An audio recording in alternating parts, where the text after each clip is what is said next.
Cloud, then I know. All right. So we started the recording. And yeah, welcome everybody to the Utah County Republican Party. This is House District 54. We're going to do, it was going to be a Q&A, but we got one question and it had been answered in one of the other debates. And so, Just um, one? yeah, so we asked the candidates to talk to us about their top three issues. We'll give them a chance to do that in a minute.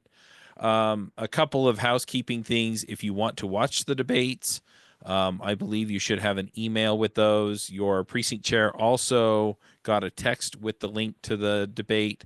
And so if you want to go and watch any of that, you can. Another quick thing, I'm going to share my screen really quickly. Hang on, let me click away from my nerd stuff onto the official stuff. Um, so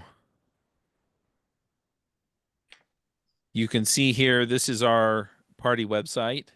And if you want information about the candidates, you can just come click on any one of them and it'll give you information about their website and things like that. I will also remind them a little later to give you whatever information they want to give out, phone number, email, website, etc. if you want to reach out to them between now and December 7th, which will be our final event for this special election. Credentialing will start at 9, and we will also have the candidates there so you can talk to them before the vote, and then we will call the meeting to order at 10 and do the election then. So, um, yeah, just thank you all again for coming, both the candidates and the delegates who are here. I am going to run this meeting basically this way. What we're going to do is I'm just going to put the three candidates' names in here. I'm going to randomize it. That's the order we're going to start in. And then whoever went second on the previous question or intro or whatever will go first in the next one. And we'll just rotate through. And that way everybody gets a turn going first. Um, and I am just going to hit randomize here. And this is going to be our starting order. So Kristen kept the order. So Kristen will go first, and then John, and then Kelly. And then for the first top issue, we'll start with John, and we'll have John go, and then Kelly, and then Kristen, and we'll just keep rotating through that way.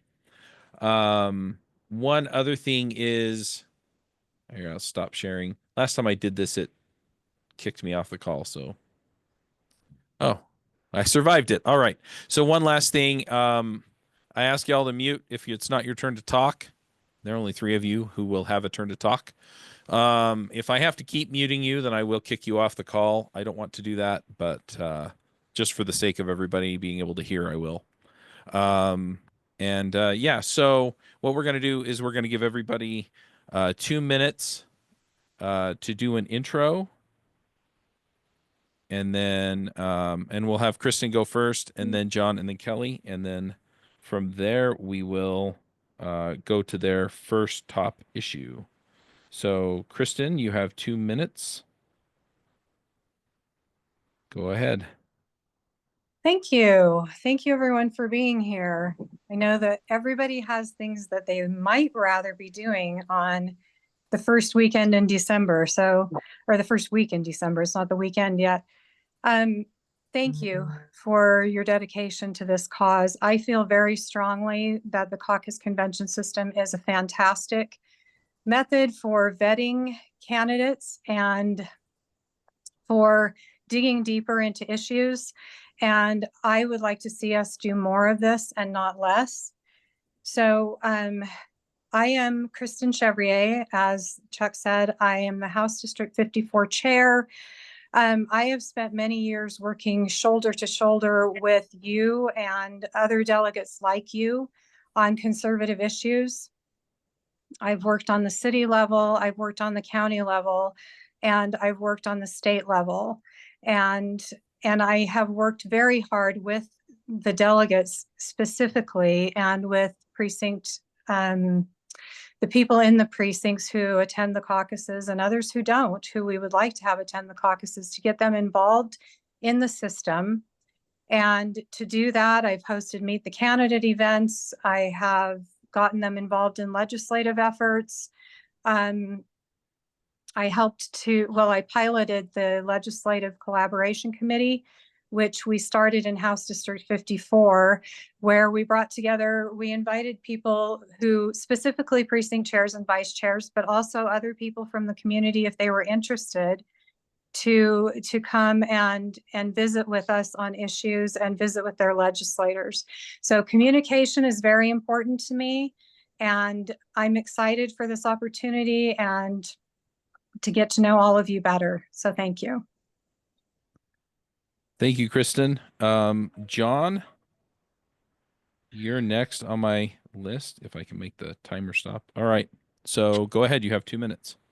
Thanks. And thanks, Kristen, for that opening. I agree with you. I'm grateful to be here tonight as well. My name's John Anderson, and we know that we're running for the Utah House Representatives District 54. And I hope all of you had a great Thanksgiving and some downtime. I'm a little bit new of a face to you guys probably, but I bring decades of experience in negotiating contracts and driving mergers and startups and managing multi-million-dollar budgets, growing Utah companies and brands, including Costa Vida and some other ones like R&R Barbecue, Motive Health, and Health Equity.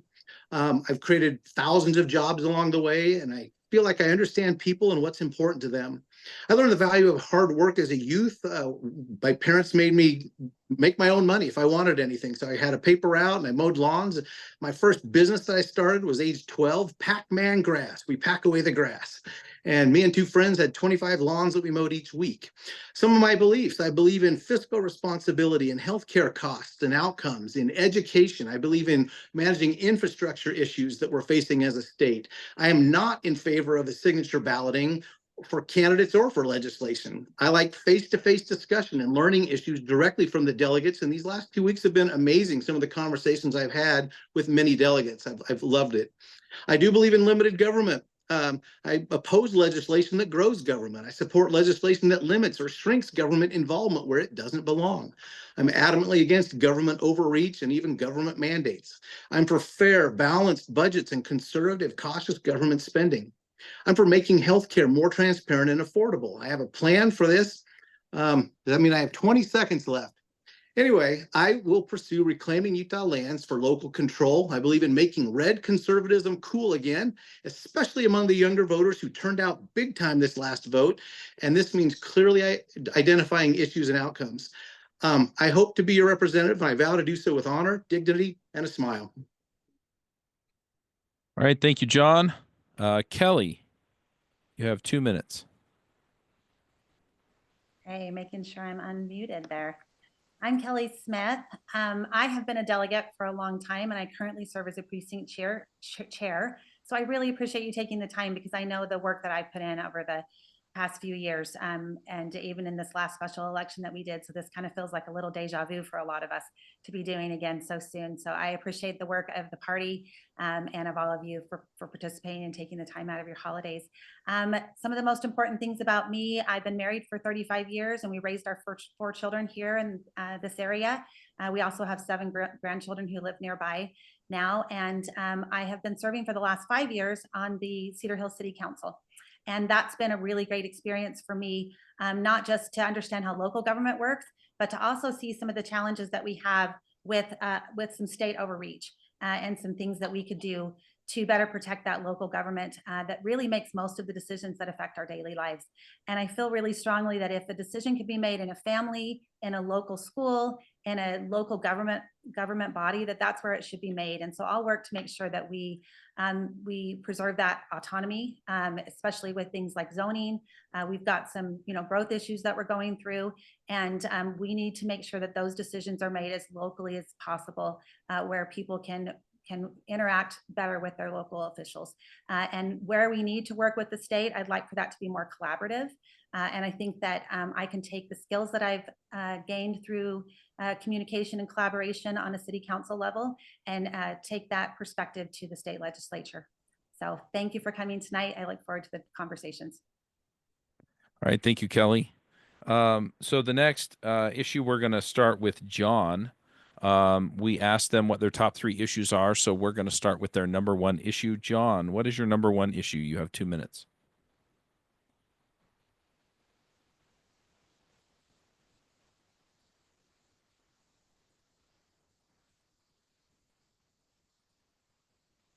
we were informed we might have some bandwidth issues with John. So, Is that not working? Can you hear me? oh, we hear you now. Go ahead. Okay. Anyway, I just think that the federal government controls 70% of the land in Utah. We are the people. We're the ones who know this land. We're the ones who have lived here, worked here, raised our families here, and we should be the ones making the decisions about how to manage and preserve Utah's natural resources. With 40% projected growth in the next 15 years, it's vital that we reclaim as much of Utah as possible for the use and betterment of our state and our people. We know that reclaiming the land from federal control in Utah is a complex legal, political, constitutional issue. And some of the ways that have been tried and that, I think still can work is legislation, legal challenges, congressional action, compacts and agreements, and public advocacy, and, political pressures even. And so I vow to join the fight for bringing back some of our lands, because we're going to need it, especially with water controls. I just think that now is the time to pursue this with the current administration that we've got. I think it could be favorable to this, and that the arguments could be heard.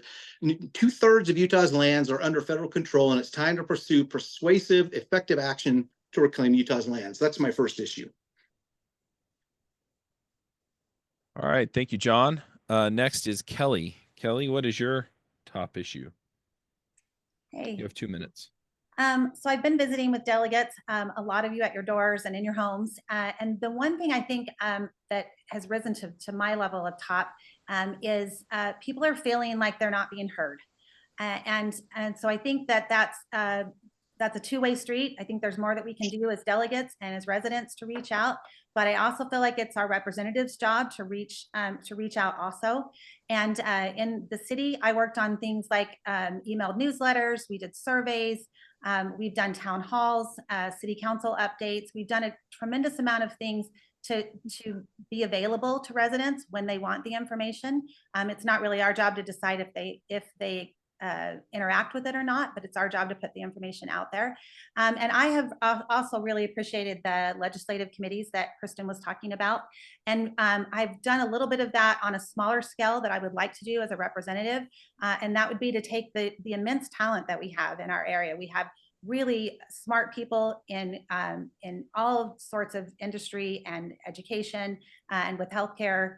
And I think that we could make smaller committees that could help our local legislator to go through bills and to see things that are concerning and to get feedback from their neighbors and make that a more interactive and collaborative process.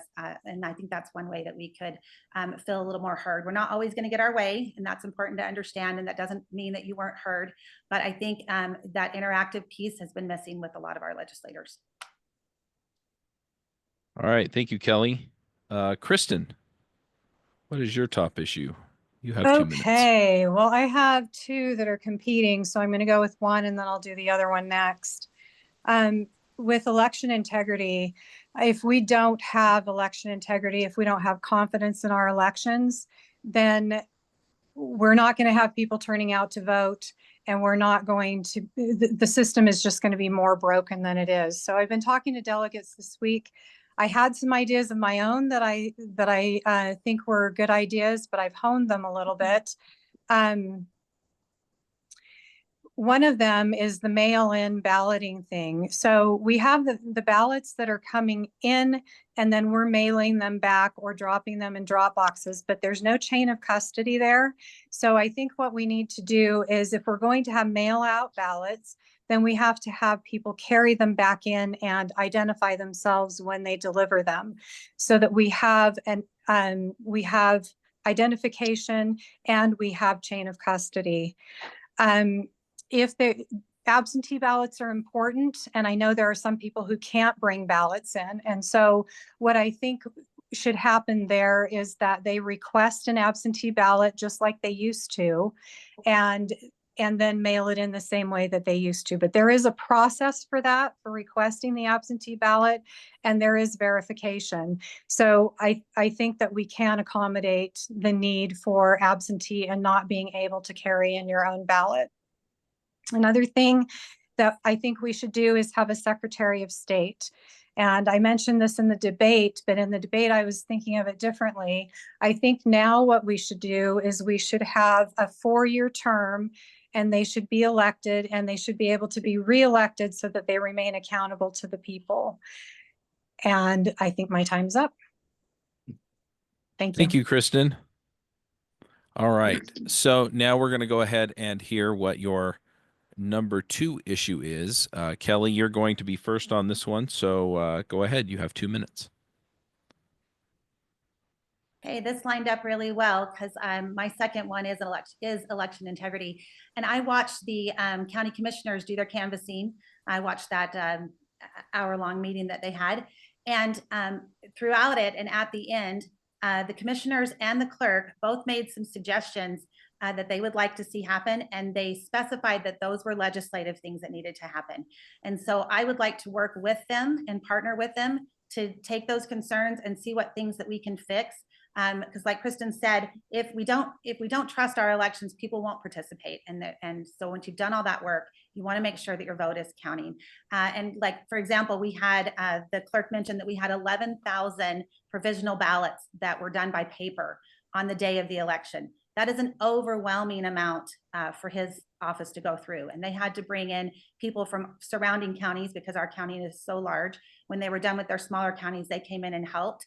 And he had some suggestions for not taking that ability away, but for streamlining that process so people can still do that, but do it in a way that's not overwhelming and that we can slow down and make sure those are all counted and those are all connected where they should be. So I would like to work with the people who are actually doing the work, our clerks and our county commissioners and our cities, and fix some of those problems. So I think we can fix security without sacrificing access. All right. Thank you, Kelly. John, what is your number 2 issue? Well, I'm grateful that both Kelly and Kristen brought up election integrity because I too concur that that's vital and they've addressed that articulately. I would say my number 2 issue has to do with fiscal responsibility and the wise use of our sacred funds. Specifically, one critical issue that I think is going to be a valuable discussion in the 2025 legislative session is budget cuts to higher education. I agree with the Utah House Speaker Mike Schultz, who's pushing for budget cuts and other reforms at Utah public colleges and universities. I'm anxious to remedy cost inefficiencies in higher education, and some of the redundancies or the revisions that I'd like to see us remedy, they include just overall the crazy cost of higher education and resulting rising student loan debts. I know it because my kids are there. Enrollment bottlenecks in high industry demand majors such as nursing, engineering, AI. Overall declining Utah enrollment projections. Less people are projected to go to college. The time it takes to earn a bachelor's degree and costly low participation specialized degree programs. I won't go into it, but in 2022 and 23, 4 of our universities graduated across the board 14 students in French, Greek language, and art history. I'm an art history fan, but still, I think we need to make it easier to get into like AI, cybersecurity, IT, data science. So in summary, I'm pushing for simple assessments of resource allocation, reduced program redundancy, and common sense budget cuts at our public colleges in the state in the hopes of simply saving Utah money and making college more accessible to more students. All right. Thank you, John. We're going to move on to our number 3 issue. Kristen, you're going to go first on this one. Okay. You have 2 minutes. All right, first, just a final point on the election integrity one. There are already several bills that are in the queue regarding election integrity and address a lot of the issues that we're talking about right now. Okay, so my second issue is informed consent. This has to do not only with healthcare, but with data privacy. I think most of us understand what informed consent means in the healthcare realm, but I'll explain what I mean by it. Mm-hmm. What I mean is that you can go into your doctor for any procedure, and you can ask questions, and you can find out all of the drawbacks and the benefits of doing whatever intervention is being suggested, and then you can make the choice whether or not you're going to participate in that particular intervention. And there's no coercion, there's no penalty.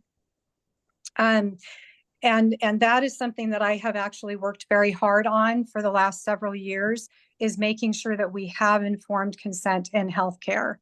Now, related to that is data data informed consent. And we have a lot of data that is gathered, including healthcare data. So the data is actually far broader than just healthcare. We have in the all payer database, all of the procedures that you have done in the doctor's office are collected in the all payer database. That information goes to the state, and from there it goes to the University of Utah. That information is shared pretty broadly. Also, in the driver's license division, we have a lot of personal information that is shared there. You can opt out of sharing your data there, but the data that is shared there also goes to ERIC, the Electronic Registration Information Center, and that is shared in places that we don't know. So it's important that we address this issue and we address it soon. Thank you, Kristen. Next, we have John. What is your third issue, John?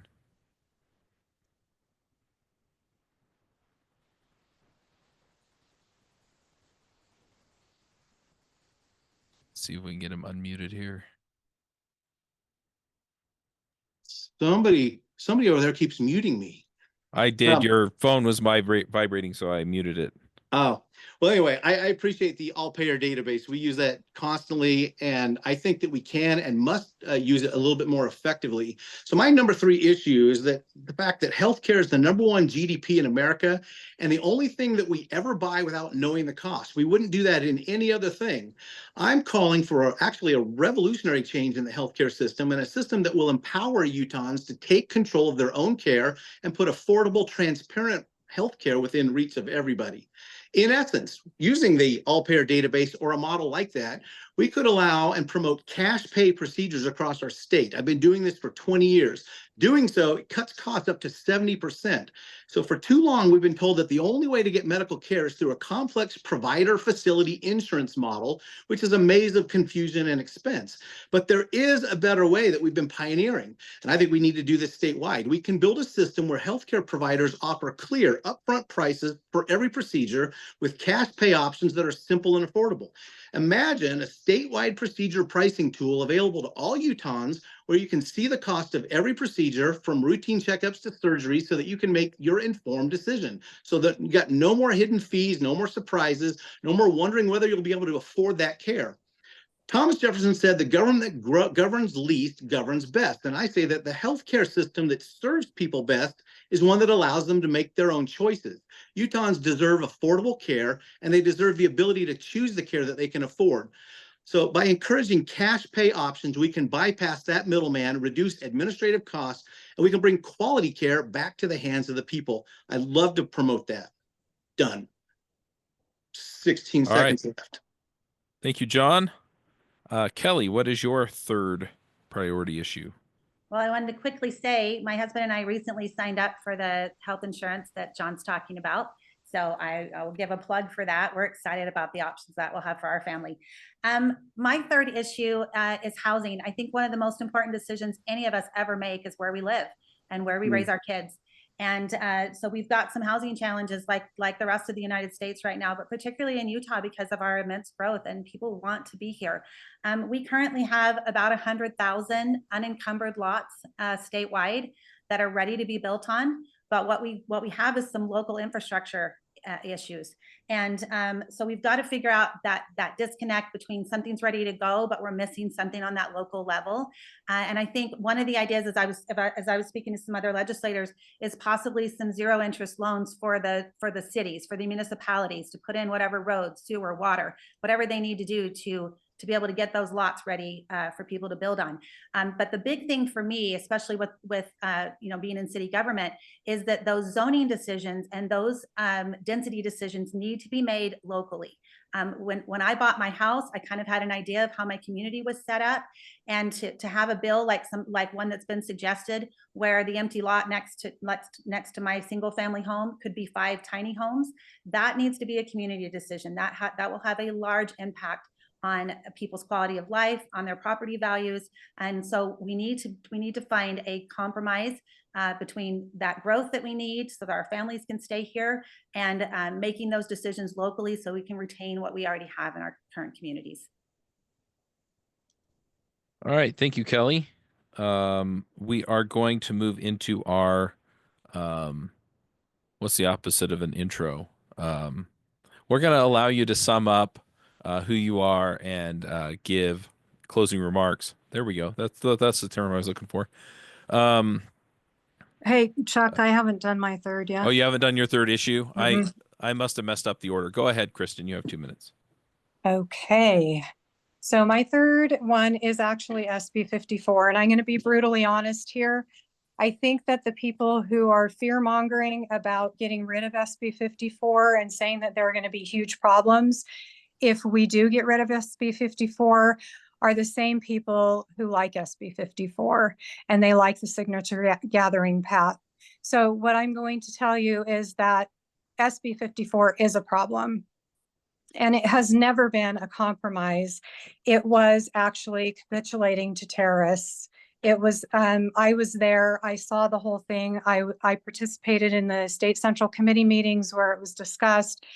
And we were told we would do this or else.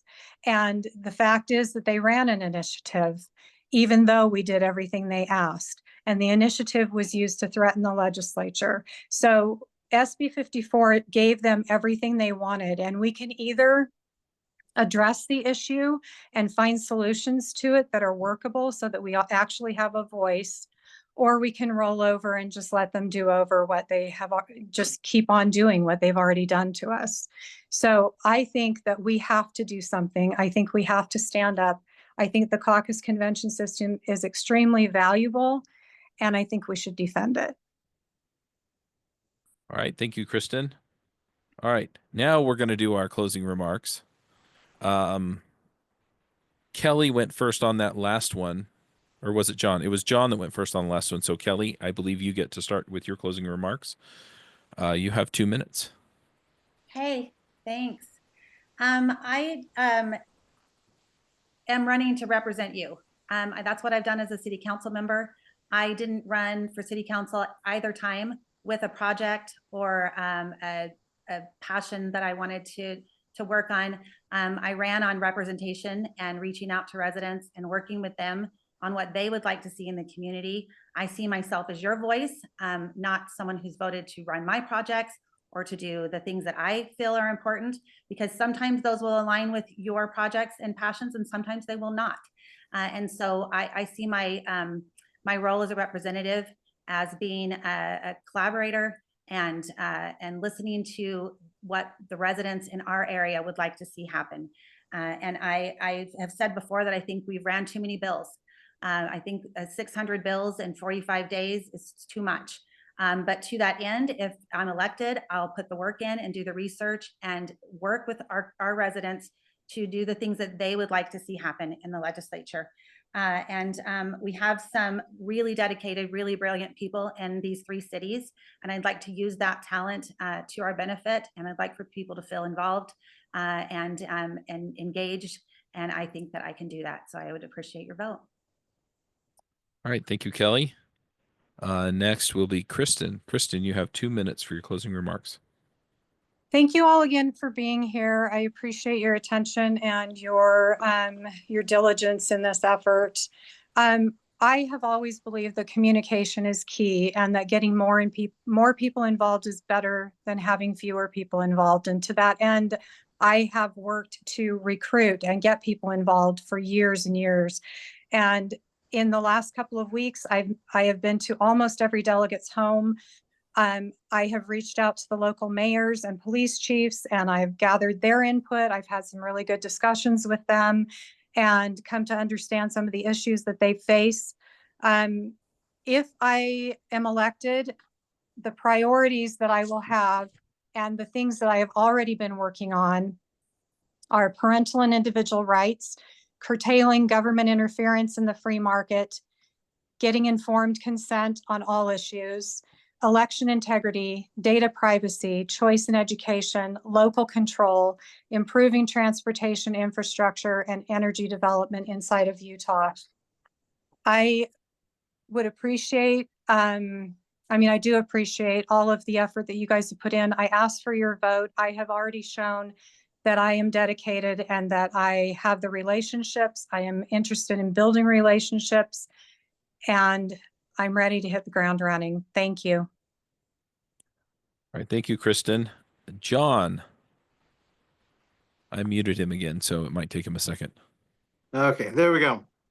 All right. You have For- 2 minutes. Go. Yeah, I would just like to thank my fellow candidates, Kristen and Kelly. I think you guys are awesome. It restores my faith in humanity and the process. And I love your personalities and your insights. So thank you guys. I'm also grateful for my wife, Marlo, who's put up with this and kind of encouraged me. And I'm grateful for Utah and for being able to raise my 5 boys here. It's been amazing. And I know that Utah's at a crossroads in our history. People are moving in at a rapid pace, and that's going to continue over the next 15 years. I know that it's an imperative that we work to keep Utah conservative and focused on the constitutional principles of faith, family, and freedom. I love that the recent election highlighted the power of the younger vote who showed up impressively. And now is the time to really help this rising generation understand the power and the prosperity of conservative principles. I think that the freedom is founded in limited government.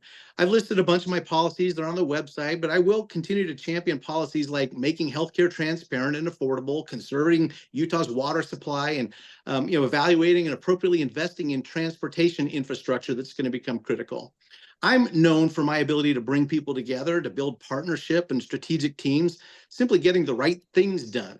And I've got a knack for working with others to help agendas and businesses succeed. I believe in common sense and straight talk, that should be our guide.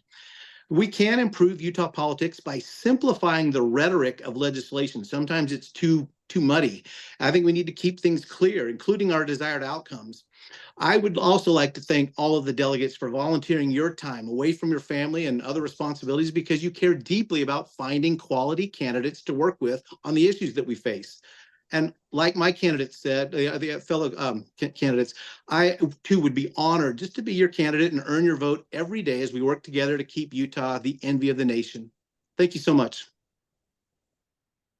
All right. Thank you, John. I am going to amend the agenda myself really quickly. We're going to start with Kristen. Kristen, can you tell people how you would like people to reach out to you? And then we'll go and have John do it and then Kelly. Sorry, I had muted myself. How to reach out to us? Mm-hmm. My phone number is 801-369, 0468, 369-0468. And my website is kristen@kristenforutah.com. And my email is kristen@kristenforutah.com. All right. Thank you, Kristen. John, how do people reach out to you? Similarly, here's my cell phone. I've been reaching out to a lot of people, 801-201-6824. My website is andersonutah.com. My email is John, John, @andersonutah.com. Look forward to hearing from any of you with questions or issues that you'd like to discuss. All right. Thank you, John. Kelly, how do people reach out to you? I texted everyone when we first started with my personal cell phone number, but if you don't have it saved, it's 801-663-4254. And my website is kellyforutahhouse.com. All right. Thank you. I'm just going to do a couple of housekeeping things really quickly, and then we'll wrap up. Again, I encourage all of you, if you haven't had a chance to talk to each of these candidates, to do so, and then to make an informed decision on December 7th. December 7th, we will be having the special election. Credentialing opens at 9. The candidates will also be there with booths at 9, so you can come and talk to them. And then we'll call to order at 10, and we will have the election, and we will elect a new representative for House District 54. You can also go to ucrp.org, and I believe all of their contact information is on there. And I just want to thank everybody again for taking the time to be here tonight. I've also seen a bunch of things going through the chat, and it seems like people have disagreed on things, but have been pretty civil. And so I commend you all for that. And thank you for being here. We'll get the recording up tonight or tomorrow, and look forward to seeing you on Saturday. Good job. Thank you.